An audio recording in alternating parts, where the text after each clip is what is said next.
మాట్లాడను. నమస్కారం అండి. మేము విజయవాడ వాస్తవ్యులం.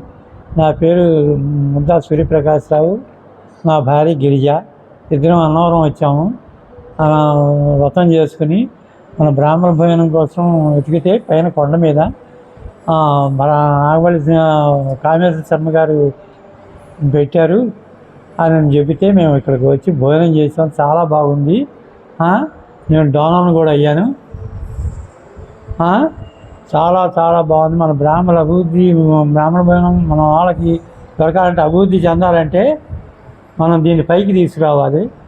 మీ అందరికీ యూట్యూబ్ ఛానల్ ద్వారా తెలియపరుస్తున్నాను. మీరు మటుకు ఒక్కసారి వచ్చి వేసి చూడండి. అది అన్నవరం వచ్చినప్పుడు మన సత్రానికి వచ్చి చూసి భోజనం చేసి మీ ఇష్టం వచ్చిన దీంట్లో డొనేషన్ ఇవ్వండి. చాలు. నమస్కారం.